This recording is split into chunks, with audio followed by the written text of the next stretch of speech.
Damos la bienvenida a todos y a todas las personas que nos visitan por primera vez, las personas que están recién ingresando a la sala virtual. Sean todos bienvenidos, bienvenidas. Hoy queremos seguir trabajando sobre lo que tiene que ver con nuestras creencias fundamentales. Este va a ser quizás la última lección en lo que tiene que ver con volviendo al Padre, la última lección en lo que tiene que ver con fundamentos, es decir, ya hemos colocado las bases y quiero colocar, digamos, como 10 pilares que son fundamentales en lo que tiene que ver con nuestras creencias. Y quiero basarlo en una palabra que el Señor nos dio para el día domingo, que fue la palabra central, que fue una carta que le escribió el apóstol Pablo a la iglesia en Corinto. Si por favor van abriendo sus Biblias, en el capítulo 1, en el verso 10, digamos, algo para unir lo que es el concepto de la iglesia. Dice 1 Corintios capítulo 1, verso 10: Os ruego pues, hermanos, en el nombre de nuestro Señor Jesucristo, que habléis todos una misma cosa, y que no haya entre vosotros divisiones, sino que estéis perfectamente unidos en una misma mente y en un mismo parecer. Aquí está hablando de unidad, está hablando de tener una mente, y ese fue el mensaje, digamos, que compartimos para el día domingo anterior, donde el propósito de la unidad de la iglesia, y aquí que estamos hablando en la sala, donde hay personas de diferentes, digamos, trasfondos en lo que tiene que ver con la formación espiritual, vamos a sentar hoy a colocar esas, digamos, 10 columnas en las cuales trabajamos como iglesia. Es lo que nosotros creemos como hijos de Dios, como pueblo cristiano, y en la medida que las vamos estudiando, es muy bueno que, sobre todo en particular en lo que es la lección de hoy, hoy tocaremos solamente la primera parte, mañana estaremos con la segunda parte, vayamos tomando nota, vayamos escribiendo, pero también vayamos analizando si nos vamos identificando con eso. Porque lo que el apóstol Pablo está diciendo a la iglesia allá en Corinto es que tenemos que tener todos una misma cosa. Tenemos que pensar lo mismo, tenemos que tener un mismo criterio. En otras palabras, uno pudiera resumir este pasaje, tenemos que remar todos para el mismo sentido. Y eso se llama y tiene que ver con la unidad. Entonces voy a citarles los 10 temas que son fundamentales, conceptos, diría yo, que son fundamentales en lo que tiene que ver con la vida cristiana, en particular, digamos, de este grupo que Dios nos ha permitido dirigir, que es la iglesia del Señor, sino que Dios en su misericordia nos pone a nosotros como las voces, como, digamos, los pastores terrenales, pero realmente el pastor principal es el Señor Jesucristo. Entonces van a ser muy, digamos, muy básicos, pero que son muy importantes para nuestra vida cristiana. El primero de ellos es ¿qué creemos de la Escritura? ¿Qué creemos de la palabra de Dios? Lo segundo es ¿qué creemos de Dios? ¿Cuál es el concepto que nosotros tenemos de Dios? Esto es como, digamos, el decálogo. Si alguien nos preguntara, bueno, ustedes en sí, ¿en qué es lo que ustedes creen? Y entonces lo bonito es que aquí vamos a sacar como el resumen, el copilado, digamos, la esencia de lo que nosotros creemos. ¿Por qué decimos que somos cristianos? ¿Por qué decimos nosotros que pertenecemos a la iglesia del Señor? Entonces, número 1, ¿qué creemos de la Escritura? Número 2, ¿qué creemos de Dios? Número 3, por supuesto, ¿qué creemos del Señor Jesucristo? Número 4, ¿qué creemos del Espíritu Santo? Número 5, ¿qué creemos de Satanás? ¿Sí? ¿Qué creemos nosotros del diablo, del adversario? ¿Cuál es el concepto que tenemos de él? ¿Qué creemos de la creación, que se conoce como el Génesis? ¿Qué creemos de cómo fue que comenzó todo esto? ¿Cómo fue que Dios comenzó a ordenar? ¿Qué creemos de Génesis? Pero ¿qué creemos también nosotros acerca de la salvación? Número 7, ¿qué creemos de la salvación? Si alguien nos preguntase, resúmanos ustedes qué creen de la salvación, entonces, ¿qué podríamos decir? También qué creemos de este grupo, de la iglesia local que el Señor está constituyendo, que es el cuerpo de Cristo. ¿Qué creemos del regreso de Cristo? Ustedes, si le preguntan a usted, ¿qué creen del regreso de Cristo? Entonces vamos a ver esos argumentos y por último, ¿qué creemos de la eternidad? Entonces son conceptos que deben ser fundamentales por un lado, por otro lado tienen que ser muy claros. la esencia de la vida cristiana radica en estos conceptos que sean muy claros, como cuando uno entra a una empresa, entra a un banco y uno encuentra ahí lo que es la visión, la misión, la proyección de esa empresa, de ese banco. Pues la iglesia del Señor, mucho más, porque es la iglesia de Dios, donde Dios es un Dios de orden. Él quiere que aún en esto tengamos un orden en lo que tiene que ver con los conceptos y con los criterios.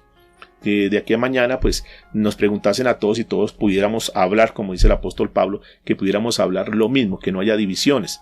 Entonces que cada uno piense una cosa, no, yo sí creo que hay eternidad, otro no, yo no creo que haya eternidad, no, yo sí creo que Cristo viene, el otro no, yo no creo que Cristo venga. No, es esto.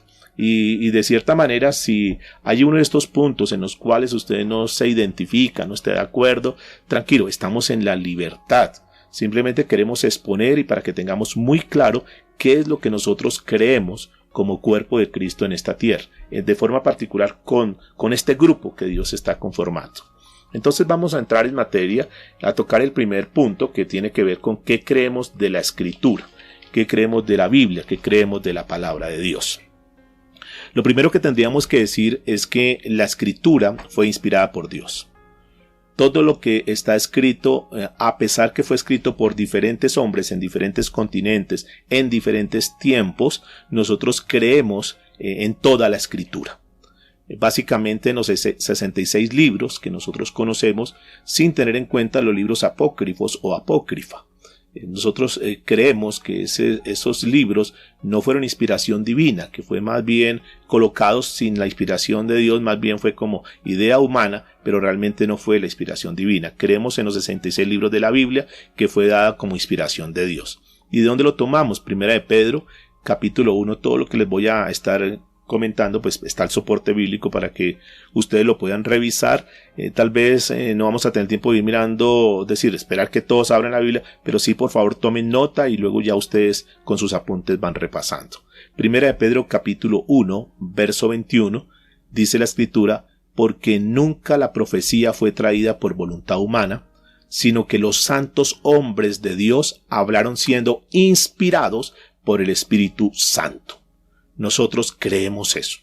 Nosotros creemos que lo que está en la palabra de Dios es la mente de Dios plasmada en este papel, en esta tinta, y que es el mismo Dios hablando a sus hijos, hablando a su pueblo.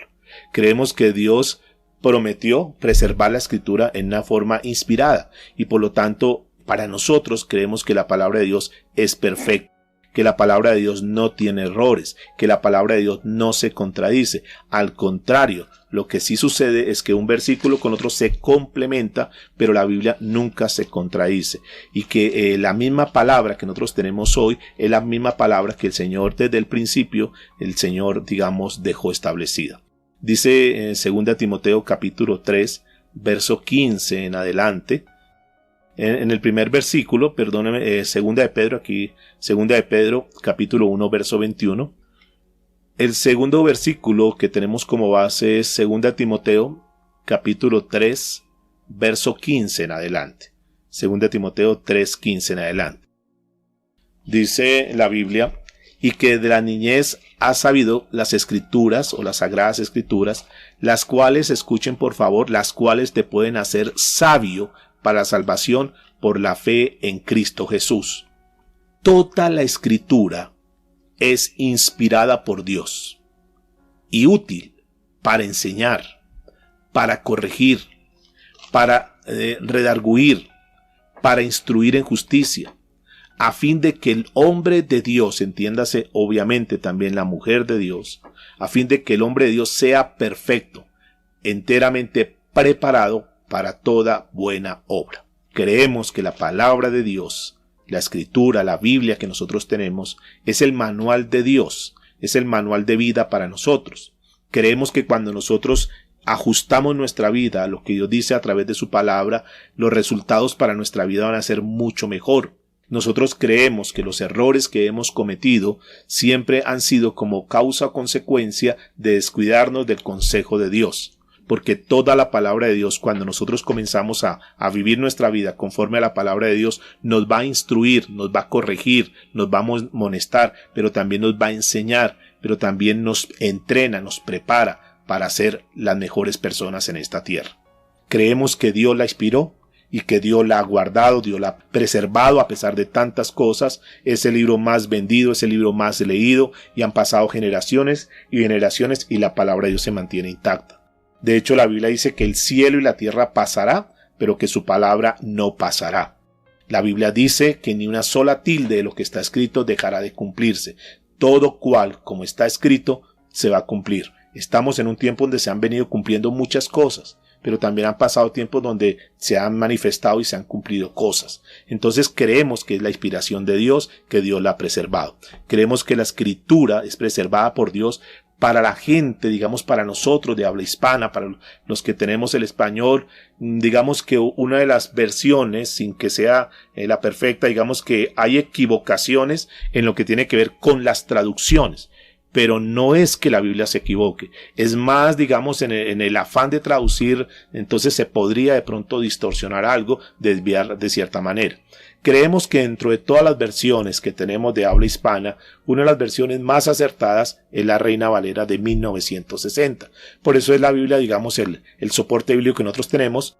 Sin embargo, nos apoyamos en otras versiones como para, digamos, ampliar, de pronto para despejar dudas. Es bueno que tengamos diferentes versiones, tengamos igual también cuidado con las diferentes versiones como hablamos estos días, porque por el mismo afán de sacar nuevas versiones, entonces si yo voy a sacar una Biblia, entonces yo no puedo sacar la misma Biblia de Reina Valera o cualquier otra edición. Yo tengo que cambiarle y por lo menos tengo que cambiar el 30% de lo que está escrito ahí. Y en ese afán de cambiarle ese 30%, se cambian muchas palabras. El cambiar muchas palabras hay que tener cuidado porque se puede cambiar el sentido. Entonces por eso creemos que la Reina Valera de 1960 es una versión confiable. No estoy diciendo que sea infalible, es una versión confiable. Sin embargo, nos apoyamos, repito, con otras versiones que nos pueden ayudar, teniendo mucho cuidado en eso. Eso es lo que nosotros creemos en primera instancia, en lo que es la palabra de Dios, en lo que es las escrituras. Creemos de Dios que Dios es uno solo, que se manifiesta en tres personas, que es Dios el Padre, Dios el Hijo y Dios el Espíritu Santo. Es lo que se conoce como la Santísima Trinidad. Creemos en la Trinidad. Que Dios en diferentes épocas se ha manifestado. Digamos que en el Antiguo Testamento se manifestaba Él directamente hablando a su pueblo. Se le revelaba a Moisés, le hablaba a sus hijos, le hablaba a Adán. En el Antiguo Testamento, digamos, desde el principio, desde Génesis, Dios directamente hablando. Luego Él se hace hombre, y lo vamos a mirar ahorita, y comenzando el Nuevo Testamento, entonces está Jesús, es el mismo Dios, pero Jesús hecho hombre. Luego el Señor Jesucristo dijo, yo me voy y les dejo el Consolador, y estamos en un tiempo donde es Dios a través de la persona del Espíritu Santo. Eso es lo que nosotros creemos, que Dios, escúcheme en esto, creemos en un Dios, no en tres dioses, en un Dios que se manifiesta en tres personas.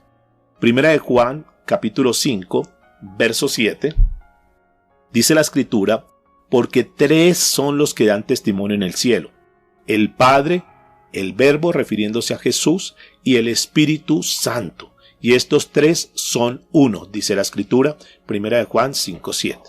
Mateo capítulo 3, verso 15 y 16, dice la Biblia, y Jesús, refiriéndose al Hijo, después que fue bautizado, subió luego del agua, y he aquí los cielos le fueron abiertos, y vio al Espíritu de Dios, ahí está el Espíritu Santo, que descendía como paloma y venía sobre él.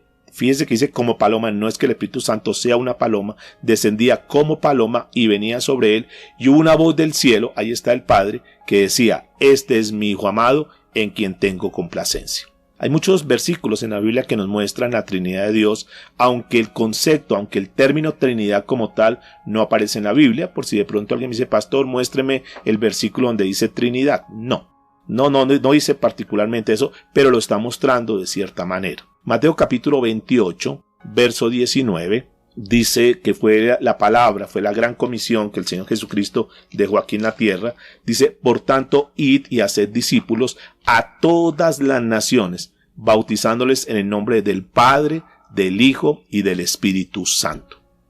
Entonces, en este punto, mis amados, lo que nosotros creemos es que en un solo Dios que se manifiesta en tres personas. ¿Qué creemos de Jesucristo? Punto número 3. Creemos que Jesucristo es el mismo Dios encarnado, es decir, Dios en la carne. Para nosotros no hay ninguna duda que Jesús sea el mismo Dios en la carne. ¿De dónde lo tomamos? De la Biblia. 1 Timoteo capítulo 3, verso 16. Esto que estamos hablando no son conceptos de hombre, no fue que a alguien se le ocurrió escriba esto y póngalo allá y ordénelo de esa manera. No, tal vez la iglesia tradicional ha venido manejando conceptos más doctrinales, digamos, más cosas de hombres como tal, sin soportes bíblicos. Nosotros queremos tener unos conceptos muy claros, todos soportados con la palabra de Dios. 1 Timoteo capítulo 3, verso 16 dice: e indiscutible, grande es el misterio de la piedad. Dios fue manifestado en carne. Eso lo creemos nosotros, que Dios fue manifestado en carne. ¿A través de quién? A través de la persona del Señor Jesucristo. Creemos que el Señor Jesucristo, escúcheme, creemos que el Señor Jesucristo fue concebido de una forma, digamos, sobrenatural, saltando lo natural de este mundo, algo que nunca se había visto ni se verá seguramente. Creemos que fue concebido sobrenaturalmente por el Espíritu Santo, que fueron las palabras que quedaron escritas ahí en Lucas capítulo 1, versículo 35, cuando le respondió el ángel, dice la Biblia, respondiendo el ángel le dijo: el Espíritu vendrá sobre ti y el poder del Altísimo te cubrirá con su sombra, por lo cual también el santo ser que nacerá será llamado Hijo de Dios. Se fue la conversación que tuvo María con el ángel. Y nosotros creemos lo que está escrito en la palabra. Creemos, escúchenme por favor. Creemos que Jesús nació de la Virgen María. Y a través de la Virgen María fue concebido en su cuerpo humano a través de la Virgen María. Eso es una profecía que se dio unos 750 años antes de la venida del Mesías, antes de la venida de Cristo. Dice Isaías capítulo 7, verso 14. Por tanto, el Señor mismo os dará señal. He aquí que la Virgen concebirá y dará a luz un hijo y llamará su nombre Emmanuel. Nosotros creemos eso. Nosotros no tenemos, digamos, ninguna contradicción en ese concepto bíblico que está allá. Creemos que esta mujer María tenía una vida seguramente de rectitud, una mujer intachable, y fue tan así que Dios puso su mirada en María en ese momento siendo virgen, y a través de esta mujer, una mujer digna, una mujer de honra, una mujer seguramente temerosa de Dios, y ahí el Señor la utilizó como un instrumento para que a través de ella viniera el Salvador de este mundo, el Salvador de esta tierra, llamado nuestro Señor Jesucristo. Y creemos que el Señor Jesucristo, durante el paso en esta tierra, fue tentado conforme a lo que nosotros también somos tentados, igual que nosotros, pero con una gran diferencia, y eso fue lo que marcó la diferencia, y es lo que marca la diferencia de Jesús con cualquier otro de los líderes religiosos que pueden haber en el mundo, y es que Jesús fue tentado en todo, pero sin pecado, sin pecado. Hebreos capítulo 4, a la altura del verso 15, dice la Biblia: porque no tenemos un sumo sacerdote que no pueda compadecerse de nuestras debilidades, sino uno, escúcheme, uno que fue tentado en todo según nuestra semejanza, o sea, al igual que nosotros, pero sin pecado, sin pecado. Jesús vino a esta tierra, Jesús vino y cumplió la ley, Jesús vino y cumplió los mandamientos, Jesús vino con un propósito, un plan en particular. Creemos que el Señor Jesucristo vino a esta tierra a cumplir una misión específica, y la misión específica fue redimir a la raza humana, que estábamos perdidos, que estábamos desconectados de Dios por causa del pecado, y Él vino a unirnos con el Padre, y de ahí donde viene la palabra paz, que la paz es volvernos a unir como en el original. Creemos que Él se entregó a sí mismo de una forma voluntaria, que fue crucificado, y que Él murió en la cruz del Calvario, esa pena que nosotros teníamos que pagar, esa condena que estaba sobre nosotros. El Señor Jesucristo vino y pagó el pecado de la raza humana, para que todo aquel que en Él cree no se pierda, mas tenga vida eterna. Eso creemos del Señor Jesucristo, que el Señor Jesucristo estuvo en esta tierra durante 30 años como una persona ejemplar, pero que sin embargo el ministerio del Señor Jesucristo comenzó a partir de los 30 años. En los 30 años él recibe el bautismo a través de Juan el Bautista, un primo de él, que era el último del linaje del sacerdocio. Él pasa los pecados de la raza humana en el bautismo de Jesús. Jesús recibe los pecados de la raza humana. Jesús es bautizado en el Jordán. La palabra Jordán quiere decir descenso, y Jesús desciende en el Jordán cargando con nuestros pecados. El río Jordán desciende en un mar que se llama el Mar Muerto. Todo eso tiene una simbología espiritual. Jesús toma los pecados nuestros, se bautiza en el Jordán, desciende con los pecados, y los pecados son llevados a lo profundo de la mar y nunca más hace memoria. Cuando nos preguntan a nosotros qué creemos del bautismo de Jesús, nosotros creemos que el bautismo de Jesús fue para tomar los pecados de la raza humana. Eso fue lo que Jesús hizo. Él tomó los pecados. Luego está 3 años y medio en el ministerio aquí terrenal, el Señor Jesucristo cargando con nuestros pecados, pero tiene que pagar. La Biblia dice que la paga del pecado es muerte. Él estaba tomando los pecados, tomando la factura de cada uno de nosotros por causa de nuestros pecados. Luego él va a la cruz del Calvario. En la cruz del Calvario derrama su sangre. La Biblia dice que sin derramamiento de sangre no habrá limpieza de pecados, y eso es exactamente lo que hace Jesús. Derrama su sangre hasta su última gota para limpiarnos de todo pecado. Allá en la cruz del Calvario muere, porque la Biblia dice que la paga del pecado es muerte.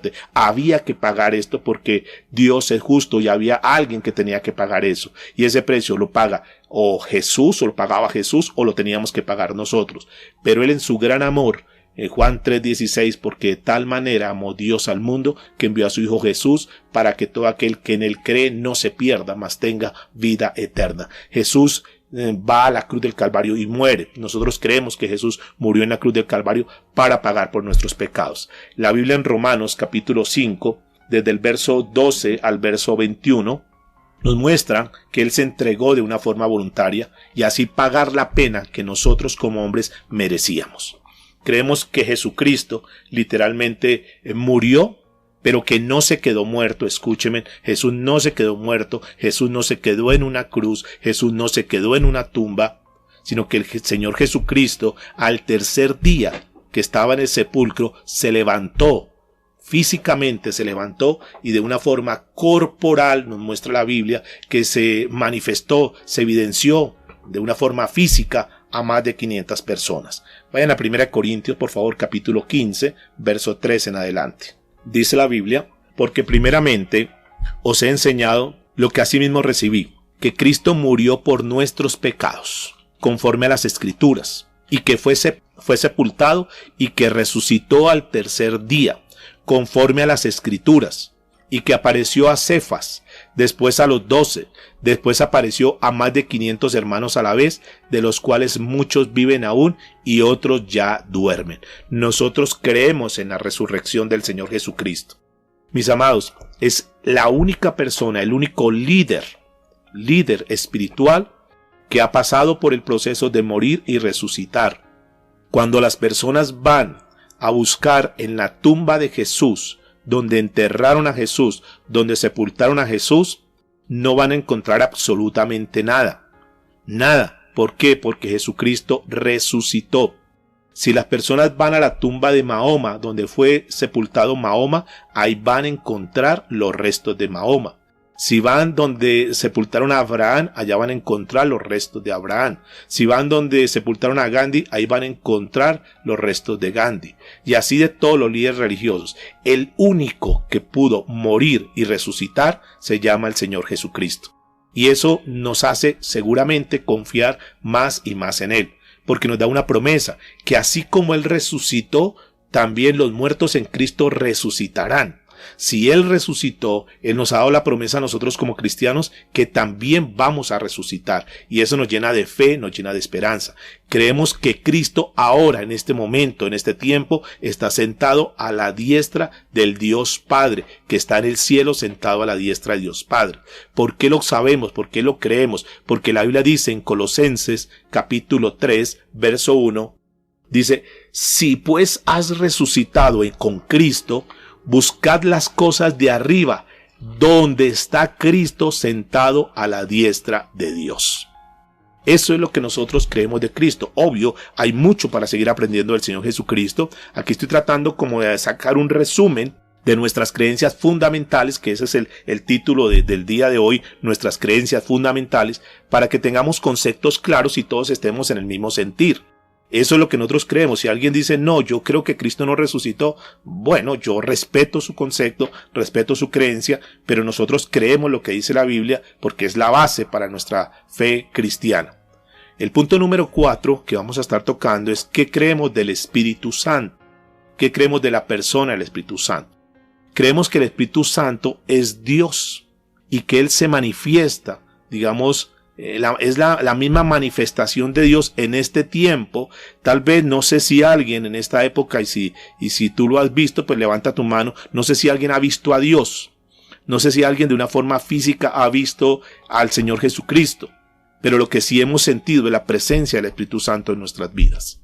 Entonces, el Espíritu Santo, la manifestación de Dios en este tiempo, en esta tierra, es a través del Espíritu Santo. Y el Espíritu Santo, cuando nosotros nacemos de nuevo, ahora está en los cristianos. Es decir, que el Espíritu Santo se manifiesta a través de los cristianos en este tiempo. Dice 1 Corintios, capítulo 3, a la altura del verso 16. Dice, ¿no sabéis? Y comienza con una pregunta, un interrogante. ¿No sabéis que sois templos de Dios? Escúcheme, somos el templo de Dios y que el Espíritu de Dios mora en nosotros. Nosotros creemos eso, mis amados. Nosotros creemos que cuando nosotros nacemos de nuevo, el Espíritu Santo mora en nosotros. Creemos que el Espíritu Santo mora dentro de los que creen en Jesús como su Señor y su Salvador. Que el Espíritu Santo es un sello. En otras palabras, es una garantía de nuestra salvación y una seguridad eterna. Creemos que el Espíritu Santo fue el que el Señor dejó para marcarnos, por llamarlo de esta manera, para separarnos, para evidenciar que nosotros somos hijos de Él. ¿Dónde lo encontramos? Efesios capítulo 1, a la altura del verso 13 y 14. Efesios 1, 13 y 14. Dice la Escritura, en Él también vosotros, habiendo oído la palabra de verdad, el evangelio de vuestra salvación, y habiendo creído en Él, fuisteis sellados con el Espíritu Santo de la promesa, que es las arras de nuestra herencia hasta la redención de la posesión adquirida para la alabanza de su gloria. Creemos que el Espíritu Santo está en nosotros. El propósito y la idea de todo lo que hemos venido haciendo durante este tiempo y seguiremos trabajando es que nosotros tengamos la certeza de eso. Tengamos la certeza de ser hijos de Dios, tengamos la certeza que como hijos de Dios tendremos al Espíritu Santo. Creemos que el Espíritu Santo bautiza al creyente en el cuerpo de Cristo. ¿Qué es eso que bautiza al creyente en el cuerpo de Cristo? Que lo pone dentro, que lo hace miembro del cuerpo de Cristo. Las personas que tenemos al Espíritu Santo, hemos sido bautizados por el Espíritu Santo, ahora hacemos parte de un cuerpo, que ese cuerpo se llama la Iglesia del Señor. En el momento que nosotros aceptamos a Cristo como Salvador personal, en ese momento el Señor nos saca de ser unos gentiles y nos coloca ahora en el nuevo grupo que se llama la Iglesia, y en otras palabras la Biblia lo cita como el cuerpo de Cristo. El apóstol Pablo a los Corintios le dijo de la siguiente manera, 1 Corintios capítulo 12, verso 13. Porque por un solo espíritu fuimos todos bautizados en un cuerpo. Es decir, el mismo espíritu que te introdujo a ti en el cuerpo de Cristo es el mismo que nos ha introducido a nosotros y que introduce a todos los hijos de Dios. Dice, porque por un solo espíritu fuimos todos bautizados en un cuerpo, sean judíos o griegos, sean esclavos o libres, y a todos se nos dio a beber de un mismo espíritu. Creemos que tenemos todos el mismo Espíritu de Dios. Creemos que el Espíritu de Dios, siendo Dios, es una persona. Porque el Espíritu Santo se entristece, el Espíritu Santo, Él ve, el Espíritu Santo en momentos determinados de nuestra vida se resiente cuando nosotros lo contristamos, cuando nosotros por nuestra actitud callamos al Espíritu Santo. Que al recibir al Espíritu Santo, en el momento de la salvación, uno tiene todo el Espíritu Santo. Escúcheme, en el momento que tú naces de nuevo, Dios entrega todo el Espíritu Santo que existe. Eso no es que Dios entrega una parte del Espíritu Santo. No, nosotros somos bautizados en el Espíritu Santo. Quiere decir de esa manera entonces que en el momento de la salvación nosotros recibimos todas las bendiciones espirituales. Y eso lo dijo Pablo a los Éfesos, en Efesios capítulo 1, verso 3. Dijo, bendito sea el Dios y Padre de nuestro Señor Jesucristo, que nos bendijo con toda bendición espiritual en los lugares celestiales en Cristo. Que como cuerpo de Cristo, como hijos de Dios, tenemos todas las bendiciones espirituales. Creemos que Dios ha dado el Espíritu Santo principalmente, escúcheme por favor, hay una función en particular. El Espíritu Santo está en tu vida y está en mi vida con un propósito fundamental.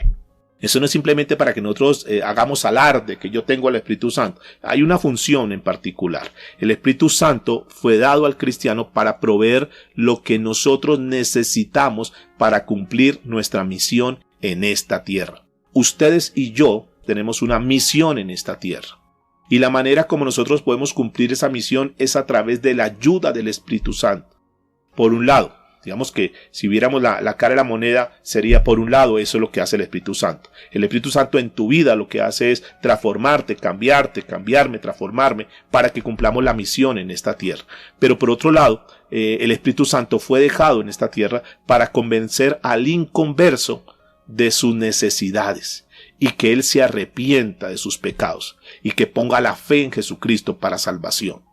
Por eso es que tenemos que permitir que el Espíritu Santo cumpla su labor, cumpla su tarea. Por eso cuando hay un ser querido, un familiar que no se ha convertido al Señor, tenemos que orarle al Señor para que el Espíritu Santo toque esa vida, para que el Espíritu Santo transforme esa vida, para que el Espíritu Santo lo pueda convencer que está en pecado, para que lo pueda convencer de que haga lo recto, de justicia, que lo pueda convencer que si él no se arrepiente, que si él no se entrega a Cristo, va a venir un juicio y va a ser condenado. Nosotros muchas veces queremos hacer la labor del Espíritu Santo, pero quiero decirles, mis amados, que esa es una labor, es una función del Espíritu Santo en esta tierra. Él es el que convence. Entonces tenemos que orar, Señor, que tu Espíritu Santo toque a mi hija, toque al familiar, toque a mi hijo, toque a mi hermana, a las personas que nosotros quisiéramos que llegaran a los caminos de Dios. Eso lo hace el Espíritu Santo, es una de las funciones. Por eso la Biblia dice en Hechos de los Apóstoles, capítulo 1, verso 8, para mirar la primera parte de la función del Espíritu Santo, que son muchas, pero digamos estamos recopilando todo, que es el cumplir la misión en esta tierra. Cuando el Espíritu Santo fue dejado a los primeros hermanos, a los primeros creyentes, a los primeros cristianos, cumplía una función. Y el Señor Jesucristo les dijo, quédense allá en el aposento, porque cuando venga el Espíritu Santo ustedes van a darse cuenta de todo lo que viene para sus vidas. Y les dijo, pero recibiréis poder cuando haya venido sobre vosotros el Espíritu Santo, y me seréis testigos en Jerusalén, en toda Judea, en Samaria y hasta lo último de la tierra.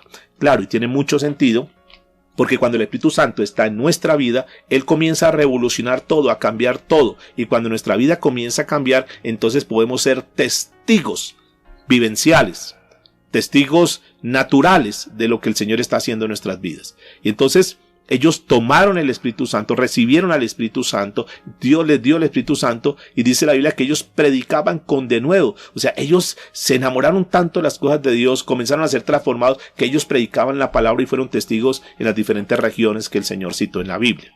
Pero también la Biblia dice en Juan capítulo 16, verso 8, y cuando Él venga, convencerá al mundo de pecado, de justicia y de juicio. Notan que es la función del Espíritu Santo. El Espíritu Santo tiene muchas funciones en nuestra vida, en esta tierra tiene muchas funciones. Creemos en la manifestación del Espíritu Santo en el cristiano y creemos que es un conjunto, por llamarlo de esta manera, un conjunto de cualidades en el carácter que nosotros lo llamamos y lo conocemos como el fruto del Espíritu Santo.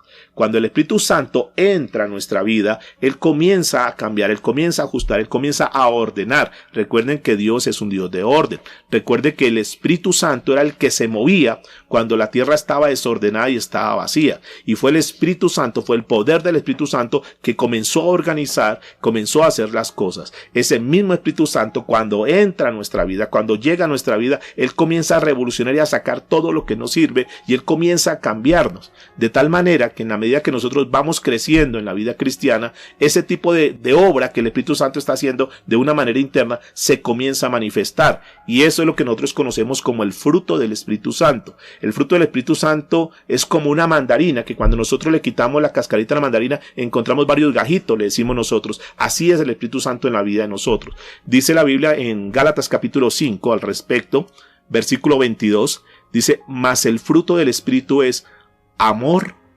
gozo, paz, paciencia, benignidad, bondad, fe, mansedumbre, templanza. Contra tales cosas no hay ley. Eso es lo que se comienza a manifestar. Yo sé que los que estamos en este proceso, hay muchas de estas cosas que se están manifestando ya. Hay otras que estamos en el proceso todavía. Pero el Espíritu Santo no para su labor. El Espíritu Santo sigue, igual que en la creación. El primer día hizo algo, el segundo hizo algo, hasta que terminó el sexto día hizo muchas cosas, hasta que Dios dijo que la obra ha sido perfecta. Y eso es lo que el Señor está haciendo con nosotros. Seguramente en alguna de estas áreas ya podemos mostrar ese fruto, pero hay otras que necesitamos trabajar. Tanto ustedes como yo necesito trabajar mucho en algunas áreas donde decimos, Señor, necesito que tú sigas obrando en mí, porque hay cosas que todavía faltan mostrar. Creemos que el Espíritu Santo es el que da los dones espirituales a los cristianos, que Él los reparte conforme a su voluntad, conforme al plan de Dios con la iglesia, con el cuerpo. A cada uno de nosotros, mis amados, sin excepción, Dios le da diferentes dones. Nosotros no podemos hacer todo ni tener todo. Y tú tienes que estar, digamos, dispuesto a que el Señor haga la obra contigo. Dios reparte los dones. Dice 1 Corintios capítulo 12, verso 11, 1 Corintios 12, 11, dice la Biblia, pero todas estas cosas las hace uno y el mismo Espíritu, repartiendo, noten, repartiendo a cada uno en particular como Él quiere, como Él quiere. Él es el que reparte de forma voluntaria como Él quiere. Así que sencillamente nosotros decimos, Dios, úsanos, si hay algo en nosotros que tú quieres usar, Señor, úsalo. Y Dios va a repartir, no te preocupes que eso es una labor de Él. Ahora, creemos, lo que dice la Escritura, que hay muchas cosas a través del Espíritu Santo que se manifiestan, los dones del Espíritu Santo que se manifiestan en este tiempo, pero hay otras cosas que se manifestaron en momentos determinados, que es lo que nosotros hablamos dispensaciones, que al principio, por ejemplo, pulularon mucho lo que fue el tema de los milagros y lo demás, y esto era para que la gente creyera en el Señor Jesucristo, que es lo que se conoce como las señales de apóstoles, para que creyeran en el Señor. Hoy en día también el Señor sigue haciendo milagros, pero nosotros como cristianos, escúcheme por favor esto, nosotros como cristianos no podemos estar detrás de Cristo solamente para ver milagros. Eso Dios lo va a hacer y es de una forma, digamos, soberana. Él obra de que Él puede sanar a una persona, podemos orar por un enfermo y ese enfermo puede sanar. Dios en su soberanía lo puede hacer. Pero a donde yo quiero ir es que nosotros no podemos estar en la vida cristiana solamente detrás de los milagros. Ahí es donde hay una diferencia. Dice 2 Corintios capítulo 12, verso 12, con todo, las señales de apóstol han sido hechas entre vosotros con toda paciencia por señales, prodigios y milagros. Señales de apóstol. Tú puedes leer eso, lo que son las señales de apóstol ahí en Marcos capítulo 16, verso 14 al 20. Todas las señales que se daban y lo demás, ahí habla de las lenguas, de echar fuera demonios, la revelación directa del mismo Dios, de las sanidades y una cantidad de cosas que en ese momento, digamos, estaban acentuadas con el propósito de que las personas que no habían creído en Jesús, entonces creyeran a través de esas señales. Nosotros hoy tenemos la Escritura, nosotros hoy tenemos al Señor Jesucristo, nosotros hoy estamos en otra época, en otro tiempo. Nosotros no estamos en el tiempo de eso porque era un tiempo para allá, en esa dispensación, repito, eran señales de apóstol, que es lo que dice la Escritura. No descartamos que Dios pueda seguir haciendo milagros y lo demás, pero no es el énfasis, porque nosotros creemos ya por lo que está escrito en la palabra de Dios. Por eso el apóstol Pablo le dijo a los Corintios, en 1 Corintios capítulo 1, a la altura del verso 22 y 23, dijo lo siguiente: porque los judíos piden señales. ¿Quiénes estaban pidiendo señales? A ver, muéstranos. A ver, evidencia que verdaderamente Él es el Hijo de Dios. Los judíos pedían señales. Los griegos, dice la Biblia, iban más por sabiduría, el intelecto, el conocimiento. Eso eran los judíos y eso eran los griegos. Pero dice en el versículo 23, pero nosotros, hablando de los cristianos, predicamos a Cristo y Cristo crucificado. O sea, para nosotros es suficiente Cristo. Nosotros creemos. Tú no necesitas ver un milagro para saber que Dios existe. Tú crees. Si vienen los milagros, bendito sea Dios, pero tú no estás esperando, voy a ver un milagro como Santo Tomás, hasta no ver, no creer. No, nosotros creemos por fe. La Biblia dice que nosotros ya no vivimos por vista, sino que vivimos ¿por qué? Por fe. Entonces dice el apóstol Pablo, pero nosotros predicamos a Cristo crucificado, Para los judíos ciertamente tropezadero y para los gentiles locura. Eso es lo que nosotros creemos del Espíritu Santo que se sigue manifestando en este tiempo. Y repito, esto es muy somero, es un resumen para que tengamos el concepto, digamos, general de lo que nosotros creemos. Y por último, que es el último punto que vamos a tocar hoy, ¿qué creemos nosotros de Satanás? Satanás creemos que es un ser real, que fue un ser histórico, pero que también es real en este tiempo. Que Satanás fue un querubín, era uno de los ángeles predilectos. Era como el líder de alabanza, era hermoso en su parecer. De hecho, al principio su nombre fue Luz Bella, Luzbel, que quiere decir una bella luz. O sea, era querubín protector, es decir, era un comandante y él tenía mucho séquito, muchas personas que le seguían. Era un querubín, pero que cayó en pecado, por el pecado del orgullo, y por ese pecado del orgullo él fue destituido. Ezequiel capítulo 28, verso 16, dice la Biblia que a causa de la multitud de tus transgresiones fuiste lleno de iniquidad y pecaste, por lo que yo te eché del monte de Dios y te arrojé de entre las piedras de fuego, oh querubín protector. Creemos entonces que Satanás se rebeló contra Dios. Por eso el pecado del orgullo, el pecado de la rebeldía, eso tiene que ser sacado, porque Dios no es un Dios de rebeldía, es decir, no soporta la rebeldía, no soporta el orgullo. Satanás quiso crear una especie de motín, quiso como desbancar a Dios y no le fue bien. Cuando uno quiere quitar a Dios y poner sus argumentos, su vida, entonces no nos va a ir bien. Creemos que Satanás se rebeló contra Dios y se fue, digamos, fue echado con todo un ejército angelical. Isaías capítulo 14, verso 12 en adelante, dice la Biblia: como caíste del cielo, oh lucero, hijo de la mañana, cortado fuiste por tierra, tú que debilitabas a las naciones, tú que decías en tu corazón, subiré al cielo en lo alto, junto a las estrellas de Dios, levantaré mi trono, y en el monte del testimonio me sentaré, a los lados del norte, sobre las alturas de la nube subiré, y seré semejante al Altísimo. El orgullo, la altivez, la prepotencia, la autosuficiencia. Y fue destituido. Creemos que Satanás ya fue vencido en la cruz del Calvario. La Biblia dice que Satanás anda como león rugiente. No es que sea un león, como león rugiente. Y él quiere asustar, quiere amedrentar, quiere hacerse ver como un gigante. Pero nosotros como cristianos creemos que por la obra de Cristo en la cruz del Calvario fue vencido. Y nosotros tenemos un adversario, pero es un adversario que está vencido. Hebreos capítulo 2, verso 14. Dice la Biblia, Hebreos 2:14, así por cuanto los hijos participaron de carne y sangre, él también participó de lo mismo, para destruir por medio de la muerte, al que tenía el imperio y la muerte, esto es, al diablo.